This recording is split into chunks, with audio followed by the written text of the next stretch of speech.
Well, after a good game last night, this is not what you asked for, right? Welcome to another live post game.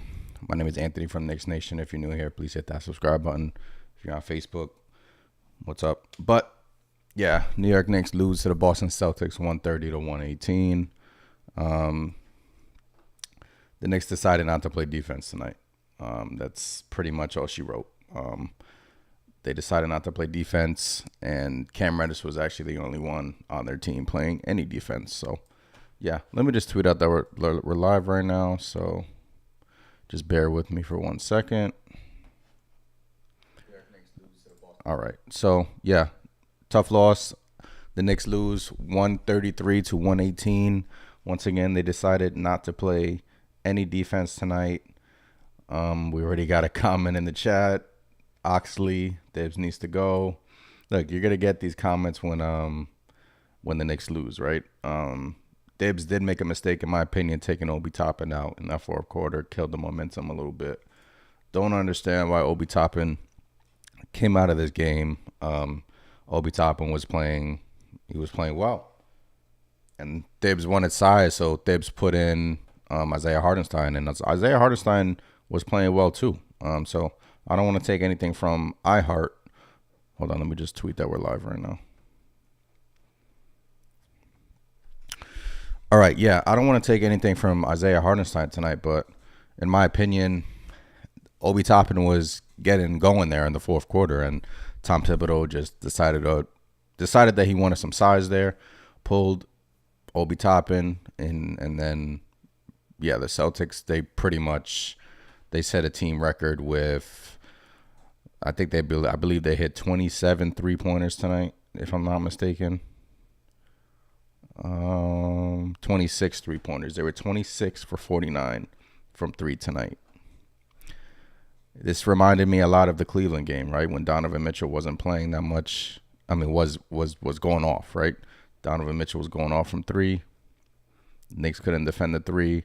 And that's a problem this year. The Knicks have to defend the three-pointer if they're going to be a great defensive team. They were number 11 in defense last season, and this season they've taken a massive step back. Whether that's to do to the fact that now that you have Brunson, and early on in the season you had Fournier start, but they've taken a massive step back on defense, and I don't know where to pinpoint that, but yeah, man. Reset the room. Final score 133 to 118. I'm Anthony from Knicks Nation. I'm running solo tonight. It's gonna be a quick post game. Not really much to talk about tonight. Celtics, both teams were on a back-to-back, so there was no complaints in that regard. Celtics played last night. The Knicks played last night. Obviously, the Knicks had that thrilling victory against Philly last night.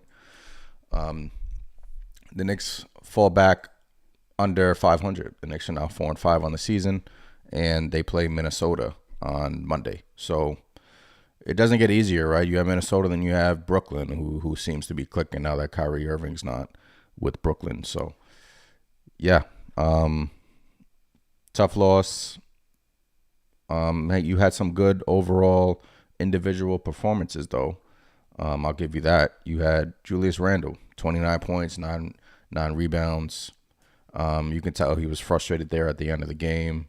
Took out the frustration, got a flagrant foul there at the end of the game. RJ Barrett, 27 points, 4 rebounds, 4 assists. RJ Barrett is really back-to-back good games from RJ Barrett, and that's really nice to see RJ Barrett bounce back from an inefficient start to the season. So Barrett gives you 3 threes, knocking down all his free throws, 6 free throws tonight. 36 minutes, and look, 27 4-4. If the Knicks can get that from RJ Barrett on any given night, sign me up for that. Yeah, and Jalen Brunson, double for JB, 22 points, 10 assists. The Knicks offensively were keeping up with the Boston Celtics. They were keeping up with them. They were playing well, but they just couldn't play defense at all. Whether that had to do with a scheme, whether they had tired legs. Look, Boston gave up 118 points as well. So both teams weren't really playing defense tonight. So, just one of those games, man. Boston could have missed from downtown. Let's go through this box score. Let me pull it up. You had Jaylen Brown, 30 points. Jaylen Brown's a star, man. 30 points, 6 of 11 from 3. Jason Tatum, 6 of 13 from 3. Marcus Smart, 3 of 5 from 3. Then you had a new Knicks killer, in my opinion, Sam Hauser. 5 of 8 from 3. A career high 17 points for Sam Hauser. And he wasn't missing in that first half. He's in the game for his 3-point shooting. The Knicks were leaving Sam Hauser open a lot, and Sam Hauser was killing them from downtown in that first half. Brogdon came in the game, was pushing the pace. He was attacking Jalen Brunson on defense, and he was kicking it out to the open Celtic. And you just chalk this up to a bad loss on the defensive end. Tired legs or not, nobody decided to play defense. Cam Reddish was the only Knick, in my opinion, that actually was getting after it on the defensive end. Cam Reddish was playing really well on the defensive end. Didn't really have an offensive game tonight like he did yesterday. But Cam Reddish tonight on the defensive end was impressive, right? No complaints on Cam Reddish tonight. And yeah, so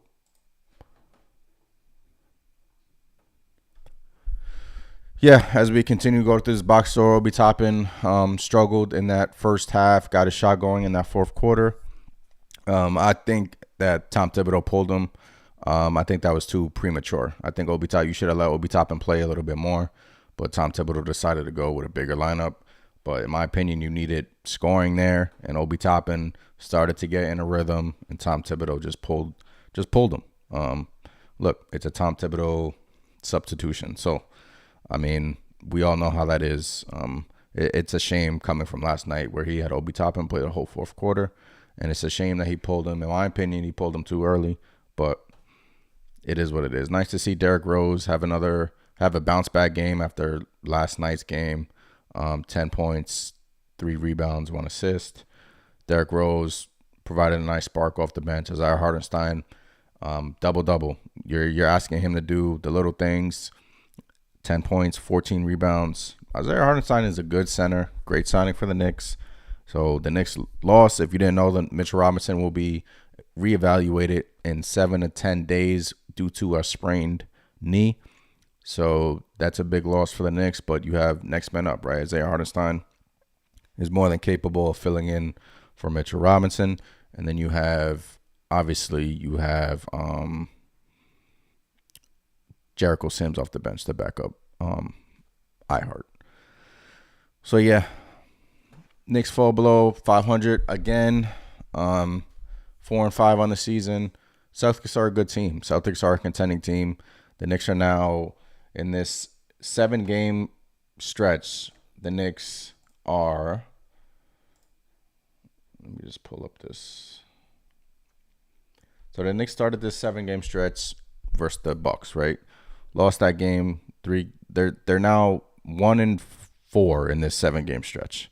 So they're not beating the elite teams. They beat the 76ers last night, but they were without James Harden and Joel Embiid. So that was a tough loss. Tough. I mean, it's a win, right? You take what you can get in the NBA. A win's a win. But now the Knicks travel to Minnesota, and they face a good Timberwolves team, and then they're at Brooklyn. So look, they can easily, in my opinion, they can go 1-6, and that'll be a disaster. But they have to win these next 2 games. I mean, you have to salvage this little stretch that you're in, but you have to get right on the defensive end. It's not looking good to start the year on the defensive end. The Knicks are allowing way too many 3-pointers, and then I just don't understand it because last year, like I said, top 11 defense, and it's just not showing this year. Whether that's due to the fact that you started Fournier and Brunson together, and that hurt you a little bit to start the season. But look, there's a lot of people on the Knicks that in that starting 5 that are just not playing defense. You can go down the list. Brunson, he's a poor defender. We know what he can provide on the offensive end, but you see the way on defense he's a poor defender. You see the way Brogdon was attacking him when Malcolm Brogdon was in the game. He kept attacking Jalen Brunson, and then he was kicking it out to open Celtics. Because look, when Brogdon goes in the lane, you need to help out on JB. That leaves an open man in the corner. It was probably Sam Hauser because, like I said, Sam Hauser was killing the Knicks tonight. But hey, Randall not really playing defense this year. RJ Barrett has taken a step back defensively this year. So it's just an overall team effort. They have to go back to the drawing board and get this defense right, because in this league where everyone's shooting, everyone's chucking up threes and knocking down threes. I mean, the Celtics hit 27 three-pointers tonight. I mean, you're not going to win any games with your opponent hitting 27 three-pointers tonight. That's insane. That's crazy to me. So, I mean, it's insane. The Knicks hit 11 three-pointers, so the Knicks were dominating in the paint, though. Most of that had to do with Randall and Ihart. They were dominating in the paint. But the Celtics were dominating from three, and the Knicks had no answer for them. And they got to get back into the drawing board on this defensive stuff, man, because if they want to be a good defensive team, if they want to be a team that's competing in the East, they want to compete with these teams that have all these guards that can shoot. And let's face it, the Knicks are really, the starting unit's not really a great, efficient shooting team. So a lot of games you're going to be behind, because if you're facing a team has really good shooters and you're not playing defense, it's going to be tough for the Knicks, man. Next game is at Minnesota, and Minnesota has a bunch of people who can shoot. So the Knicks have to get this thing right, get this defense right. If they're even going to make the playoffs, this defense has to get right, get back to that Tom Thibodeau defensive grind. Yeah, like I said, to reset the room, I'm solo tonight. It's going to be a quick post-game, back-to-back games. So I said what I had to say about this game, but the Knicks need a win next game. You can't keep up the same habits. You can't keep falling back and not playing. They haven't played great defense all year, but look, they're pretty much a 500 team thus far. Yeah, let's reset the room. RJ Barrett, great game. Julius Randle, great game. Brunson, great game. Those three I had no complaints about. RJ Barrett, Jalen Brunson, and Julius Randle, I had no complaints about tonight. They all played great games. RJ Barrett, nice to see him bounce. Nice to see his efficiency. He was attacking the rim. He was getting to the line, hit all his free throws. This is the RJ Barrett that I want to see. Attack the rim, hit your shots, and it's showing up in the box score. 27 points, 4 rebounds, 4 assists. Julius Randle had a good first half, finished the game with almost 30 points, 29 points, 9 rebounds. Jalen Brunson in that third quarter, in that second quarter, I believe he was taking over. Let me go through my notes. I believe he had, Jalen Brunson had 10 points in the second quarter. I believe he had 7 assists in the first half. So Brunson had 7 assists in the first half, finished with 10 assists. So good game out of Brunson. Those 3, not an issue. It's just that the Knicks didn't get scoring from, the Knicks scored. So they scored 118 points. If you score 118 points in the NBA, you should win.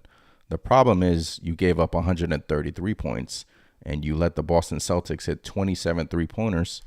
You got to get your three-point defense fixed, man. This is how many games now in a row where you're not playing defense on the perimeter. You have to change up a scheme, go back to the drawing board, and get this defense fixed, because if your defense is going to be lacking all season, you're not going to win many games. And the Celtics came into the Garden, dropped 27 threes. It was raining threes for the Celtics in the Garden tonight. And props to them. They were hitting them. Most of them were open. So, look, just an overall bad game defensively for the Knicks. And Celtics are a good elite team. And they were missing Al Horford tonight. So it stings because the Knicks are now they've lost 2 games in a row in Madison Square Garden. You got to take care of home court, but schedule gets a little easier after these 2 games, so we'll see what happens. But yeah, Knicks fall to 4-5 on the season, under 500. I'll be back on Monday. Tough loss for the Knicks, but got to play defense if you want to win in this league. So once again, if you're new here, I'm Anthony from Knicks Nation. Please hit that subscribe button, like this video. Quick post game tonight. I'm solo, so I don't want to sit on here and talk to myself for 30 minutes, but it is what it is. I'll be back here on Monday. And yeah, man, have a good weekend, guys, and have a good night. Appreciate y'all.